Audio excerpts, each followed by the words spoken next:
प्रिय भक्तों, यदि आपके जीवन में बाधाएं आपका रास्ता रोक के खड़ी हैं, आपके काम बनते बनते रुक जाते हैं, आपकी इच्छाएं पूर्ण नहीं हो पा रही हैं, तो आज हम आपको पंचदेव आराधना का एक बहुत ही सरल उपाय बता रहे हैं।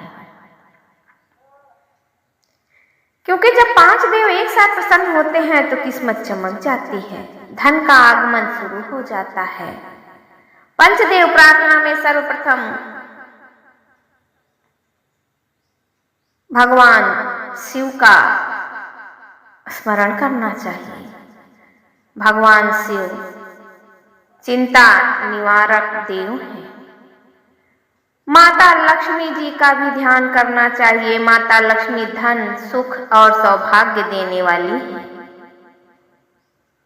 गणेश जी का नाम लेने से सारी विपत्तियां दूर हो जाती हैं और सफलता आपके कदम चूमती है। विष्णु भगवान का ध्यान करने से जीवन में संतुलन आता है। विष्णु भगवान के मंत्रों का जाप मन को शांति और सुकून देता है। और हनुमान जी जो कि शक्ति, साहस और विजय के देव हैं, इनके मंत्रों का जाप करने से नकारात्मकता दूर हो जाती है। इन पंचदेवों की कृपा से आपके घर में समृद्धि, शांति और सफलता का स्थायी वास होता है। इस पंचदेव प्रार्थना को प्रतिदिन नियम से श्रद्धा के साथ सुनिए और आप खुद देखेंगे कि किस्मत कैसे आपके द्वार का रास्ता खुद ब खुद चुन लेती है। भक्तों, आइए सुनते हैं ये चमत्कारी पंचदेव प्रार्थना मंत्र। ओम नमः शिवाय। ओम श्रीं ह्रीं क्रीं महालक्ष्मी नमः। ओम गंगणपतये नमः। ओम नमो भगवते वासुदेवाय। ओम हनुमते नमः। ओम नमः शिवाय। ओम श्रीं ह्रीं क्रीं महालक्ष्म्यै नमः।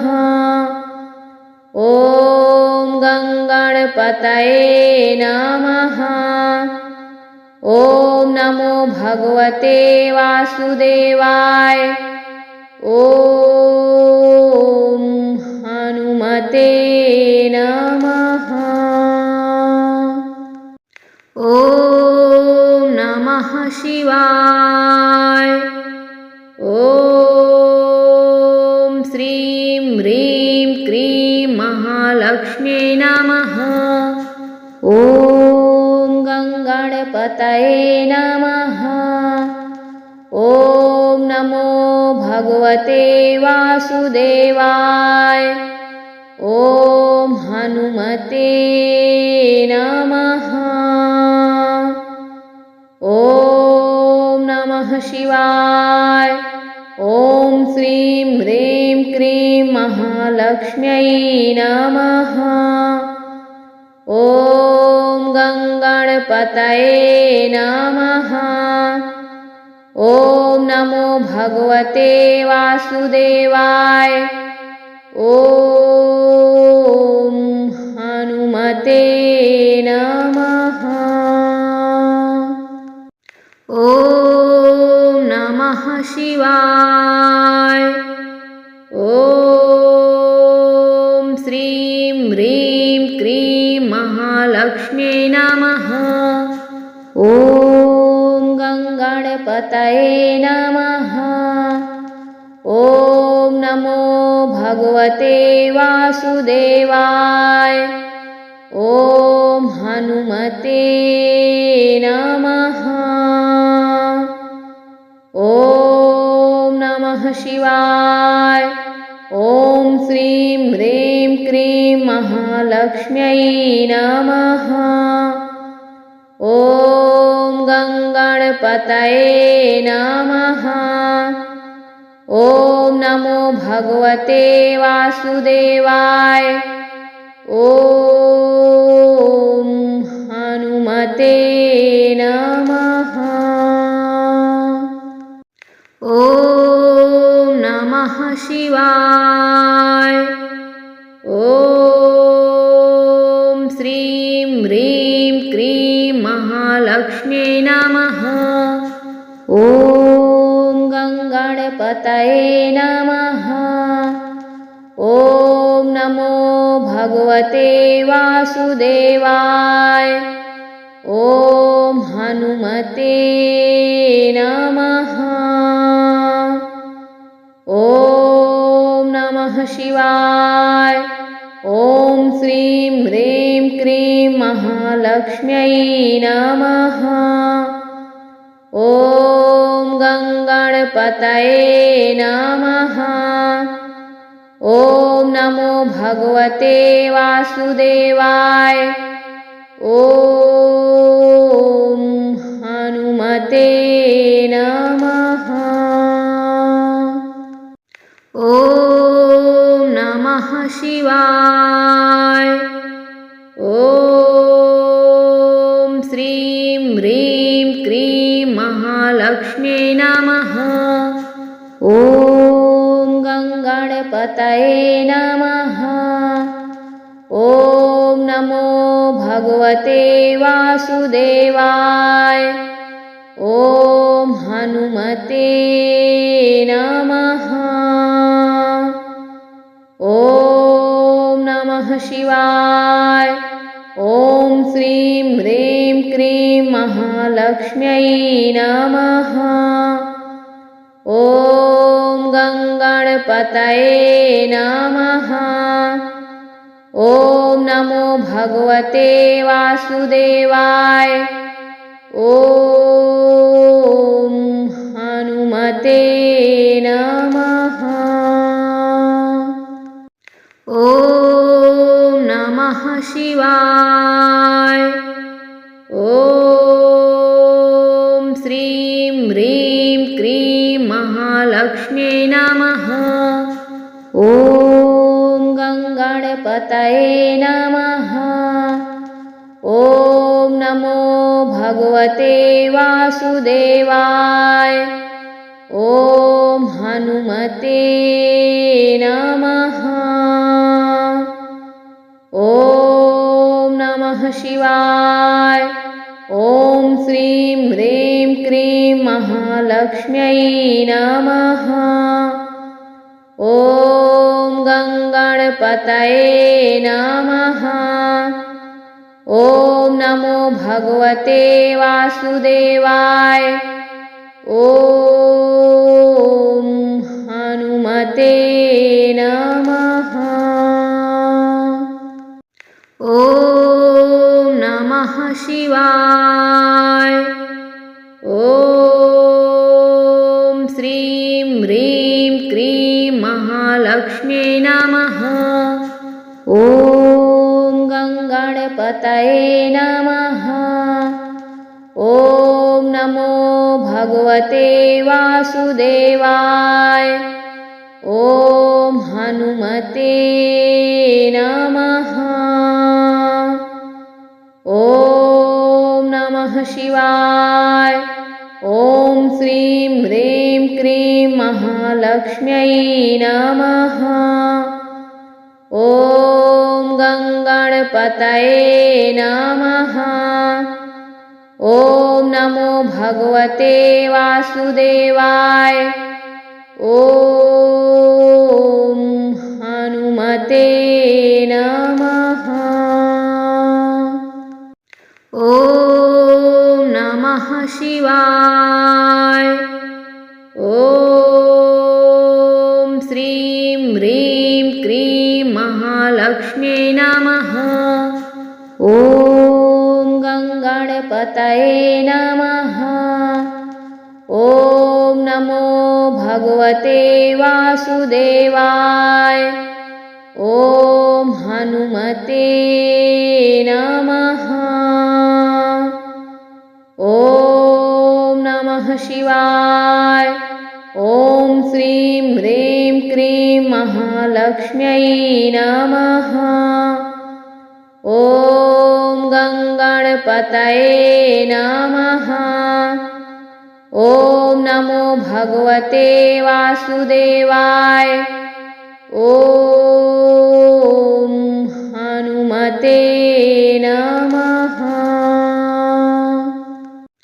ॐ नमः शिवाय। ॐ श्रीं ह्रीं क्रीं महालक्ष्म्यै नमः। ॐ गङ्गणपतये नमः। ॐ नमो भगवते वासुदेवाय। ॐ हनुमते नमः। ॐ नमः शिवाय। ॐ श्रीं ह्रीं क्रीं महालक्ष्म्यै नमः। ॐ गङ्गणपतये नमः। ॐ नमो भगवते वासुदेवाय। ॐ हनुमते नमः। ॐ नमः शिवाय। ॐ श्रीं ह्रीं क्रीं महालक्ष्म्यै नमः। ॐ गङ्गणपतये नमः। ॐ नमो भगवते वासुदेवाय। ॐ हनुमते नमः। ॐ नमः शिवाय। ॐ श्रीं ह्रीं क्रीं महालक्ष्म्यै नमः। ॐ गङ्गणपतये नमः। ॐ नमो भगवते वासुदेवाय। ॐ हनुमते नमः। ॐ नमः शिवाय। ॐ श्रीं ह्रीं क्रीं महालक्ष्म्यै नमः। ॐ गङ्गणपतये नमः। ॐ नमो भगवते वासुदेवाय। ॐ हनुमते नमः।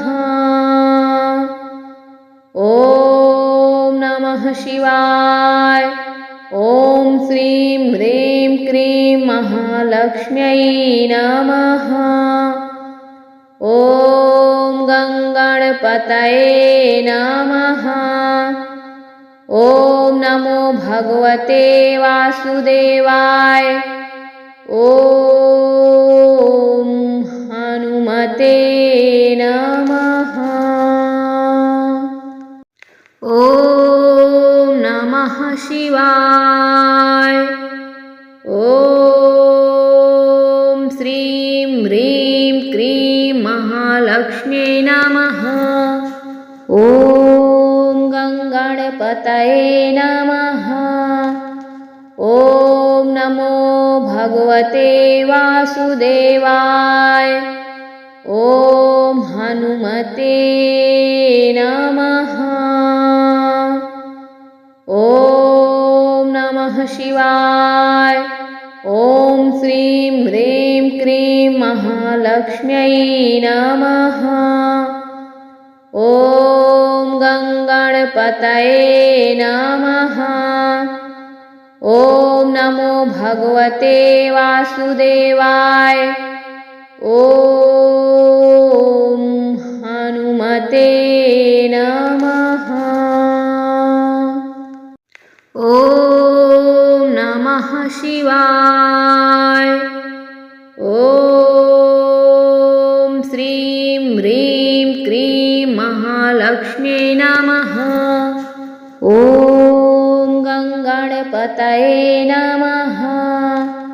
ॐ नमो भगवते वासुदेवाय। ॐ हनुमते नमः। ॐ नमः शिवाय। ॐ श्रीं ह्रीं क्रीं महालक्ष्म्यै नमः। ॐ गङ्गणपतये नमः। ॐ नमो भगवते वासुदेवाय। ॐ हनुमते नमः। ॐ नमः शिवाय। ॐ श्रीं ह्रीं क्रीं महालक्ष्म्यै नमः। ॐ गङ्गणपतये नमः। ॐ नमो भगवते वासुदेवाय। ॐ हनुमते नमः। ॐ नमः शिवाय। ॐ श्रीं ह्रीं क्रीं महालक्ष्म्यै नमः। ॐ गङ्गणपतये नमः। ॐ नमो भगवते वासुदेवाय। ॐ हनुमते नमः। ॐ नमः शिवाय। ॐ श्रीं ह्रीं क्रीं महालक्ष्म्यै नमः। ॐ गङ्गणपतये नमः।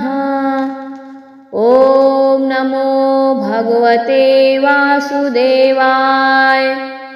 ॐ हनुमते नमः। ॐ नमः शिवाय। ॐ श्रीं ह्रीं क्रीं महालक्ष्म्यै नमः। ॐ गङ्गणपतये नमः। ॐ नमो भगवते वासुदेवाय। ॐ हनुमते नमः। ॐ नमः शिवाय। ॐ श्रीं ह्रीं क्रीं महालक्ष्म्यै नमः। ॐ गङ्गणपतये नमः। ॐ नमो भगवते वासुदेवाय। ॐ हनुमते नमः। ॐ नमः शिवाय। ॐ श्रीं ह्रीं क्रीं महालक्ष्म्यै नमः। ॐ गङ्गणपतये नमः। ॐ नमो भगवते वासुदेवाय। ॐ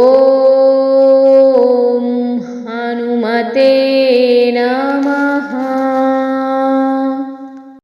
ॐ नमः शिवाय। ॐ श्रीं ह्रीं क्रीं महालक्ष्म्यै नमः। ॐ गङ्गणपतये नमः। ॐ नमो भगवते वासुदेवाय। ॐ हनुमते नमः। ॐ नमः शिवाय। ॐ श्रीं ह्रीं क्रीं महालक्ष्म्यै नमः। ॐ गङ्गणपतये नमः।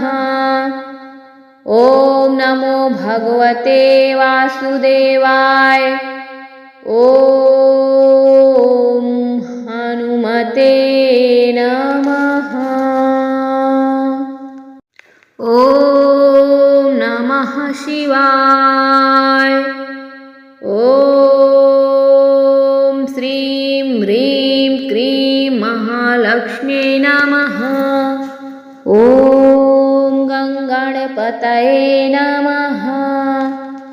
ॐ नमो भगवते वासुदेवाय। ॐ हनुमते नमः। ॐ नमः शिवाय। ॐ श्रीं ह्रीं क्रीं महालक्ष्म्यै नमः। ॐ गङ्गणपतये नमः। ॐ नमो भगवते वासुदेवाय। ॐ हनुमते नमः। ॐ नमः शिवाय। ॐ श्रीं ह्रीं क्रीं महालक्ष्म्यै नमः। ॐ गङ्गणपतये नमः। ॐ नमो भगवते वासुदेवाय। ॐ हनुमते नमः। ॐ नमः शिवाय। ॐ श्रीं ह्रीं क्रीं महालक्ष्म्यै नमः। ॐ गङ्गणपतये नमः। ॐ नमो भगवते वासुदेवाय। ॐ हनुमते नमः। ॐ नमः शिवाय। ॐ श्रीं ह्रीं क्रीं महालक्ष्म्यै नमः। ॐ गङ्गणपतये नमः। ॐ नमो भगवते वासुदेवाय। ॐ हनुमते नमः। ॐ नमः शिवाय। ॐ श्रीं ह्रीं क्रीं महालक्ष्म्यै नमः। ॐ गङ्गणपतये नमः। ॐ नमो भगवते वासुदेवाय। ॐ हनुमते नमः। ॐ नमः शिवाय। ॐ श्रीं ह्रीं क्रीं महालक्ष्म्यै नमः। ॐ गङ्गणपतये नमः। ॐ नमो भगवते वासुदेवाय। ॐ हनुमते नमः। ॐ नमः शिवाय। ॐ श्रीं ह्रीं क्रीं महालक्ष्म्यै नमः। ॐ गङ्गणपतये नमः। ॐ नमो भगवते वासुदेवाय। ॐ हनुमते नमः। ॐ नमः शिवाय। ॐ श्रीं ह्रीं क्रीं महालक्ष्म्यै नमः। ॐ गङ्गणपतये नमः। ॐ नमो भगवते वासुदेवाय। ॐ हनुमते नमः। ॐ नमः शिवाय। ॐ श्रीं ह्रीं क्रीं महालक्ष्म्यै नमः। ॐ गङ्गणपतये नमः। ॐ नमो भगवते वासुदेवाय। ॐ हनुमते नमः।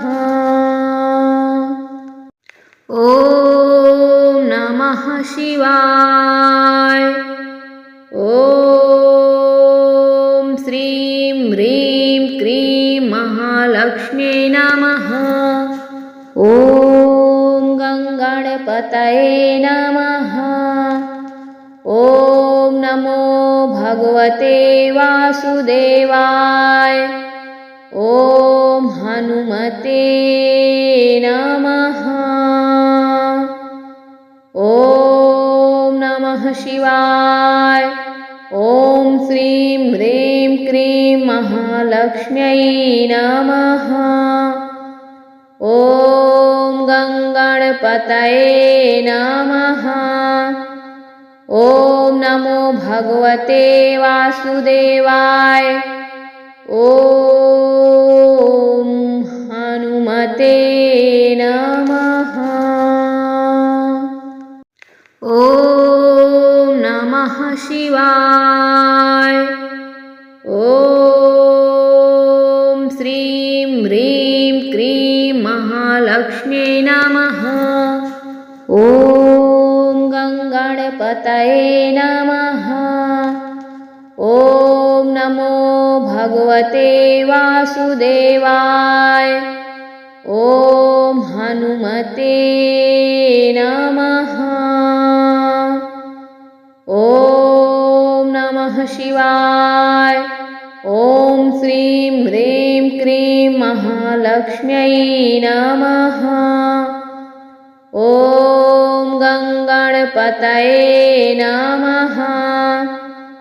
ॐ नमो भगवते वासुदेवाय। ॐ हनुमते नमः। ॐ नमः शिवाय। ॐ श्रीं ह्रीं क्रीं महालक्ष्म्यै नमः। ॐ गङ्गणपतये नमः। ॐ नमो भगवते वासुदेवाय। ॐ हनुमते नमः। ॐ नमः शिवाय। ॐ श्रीं ह्रीं क्रीं महालक्ष्म्यै नमः। ॐ गङ्गणपतये नमः। ॐ नमो भगवते वासुदेवाय। ॐ हनुमते नमः। ॐ नमः शिवाय। ॐ श्रीं ह्रीं क्रीं महालक्ष्म्यै नमः। ॐ गङ्गणपतये नमः। ॐ नमो भगवते वासुदेवाय। ॐ हनुमते नमः। ॐ नमः शिवाय। ॐ श्रीं ह्रीं क्रीं महालक्ष्म्यै नमः। ॐ गङ्गणपतये नमः। ॐ नमो भगवते वासुदेवाय। ॐ हनुमते नमः। ॐ नमः शिवाय। ॐ श्रीं ह्रीं क्रीं महालक्ष्म्यै नमः। ॐ गङ्गणपतये नमः। ॐ नमो भगवते वासुदेवाय। ॐ हनुमते नमः। ॐ नमः शिवाय।